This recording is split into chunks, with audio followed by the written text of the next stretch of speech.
What's up, Graham? It's Guys here. So 2023 is already off to an interesting start. Movie fans can now sue over a misleading trailer, California is cracking down on fake parking tickets, and we've just seen the worst housing decline on record, coming in at a whopping 35% drop. Alright, I know we've talked non-stop about the housing market throughout the last year, but come on, the latest housing data is becoming more and more like an episode of Westworld, where the longer it continues, the worse it gets. Okay, I know that was a bad joke, but seriously, Season 3 of Westworld is almost as bad as home prices now dropping for the fourth straight month in a row, especially when there's a so-called real estate reckoning that's right around the corner. That's why I think it's crucial that we break down the latest numbers, go over the most recent 2023 forecasts for where housing prices could decline the most, and discuss the best ways that you could take advantage of a housing market downturn, whether you currently own a home, are thinking about buying a home, are curious if you'll be able to afford a home, or you just like watching the world burn from behind a computer screen. All of that and more on today's episode of Don't Mistake a Tasmanian Devil for a Plush Toy. Although before we start, as usual, if you appreciate all the unbiased research that goes into making a video like this, it would help out tremendously if you hit the like button or subscribe if you haven't done that already. Interestingly enough, just so much as mentioning it at the beginning of a video does help increase engagement by more than 50%, which helps out the channel. So if you wouldn't mind,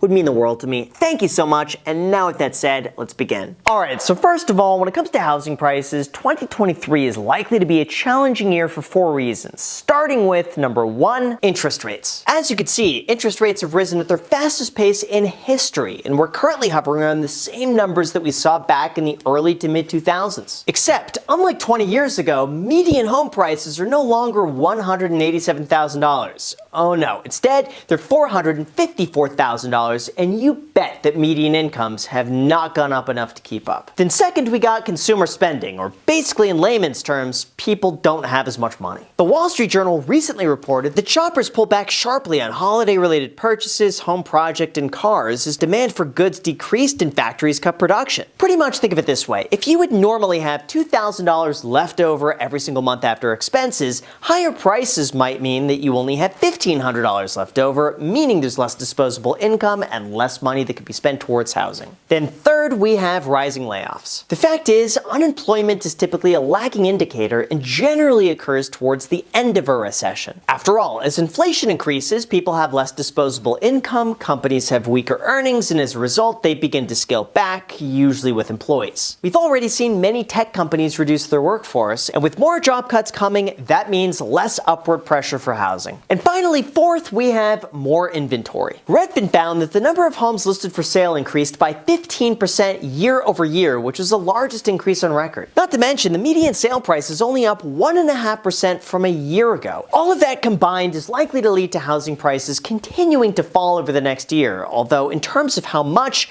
I recommend you take a seat. And yes, this is a turkey baster that I've been using this entire time. Let's start with the National Association of Realtors outlook for 2023, which admittedly is one of the worst on the list. In terms of overall prices, they believe that home values are going to remain relatively unchanged from where they are today, meaning half the country could experience small price gains, while the other half could see some declines. They also believe that mortgage rates will begin to fall and likely settle around 5.7% by the end of the year, leading of course to a more normal housing market. Now, Realtor.com, however, takes that to an extreme, believing that home prices will actually increase by 5.4% throughout these next 12 months, driven by low inventory. Although they haven't always been the most accurate, with last year's forecast being off by more than 7%. But Zillow takes a slightly different approach. By aggregating their own numbers and gathering data, they're able to get a general consensus of the latest market conditions. And for 2023, they believe price declines will be moderate across the country, vacation destinations will likely take the biggest hit, and most experts believe that 2023 will be the year where conditions begin to favor the buyer. Now, of course, that doesn't mean that all areas are going to go down, and as their chart explains, some of the country in blue might continue to get more expensive. Although in terms of the final consensus, the analytics company CoreLogic forecasts that housing prices will continue rising by another 4.1% through October of 2023. Although in fairness, they often adjust and correct their numbers on an almost monthly basis, so I would take that one with a grain of salt. Anyway, Anyway, in terms of the overall housing values, the general consensus seems to be that appreciation is local, and even though coastal markets are likely to see a 5 to 15% drop, other parts of the country could stay the same or even get more expensive. Although I have to say, the one aspect of this that I personally find the most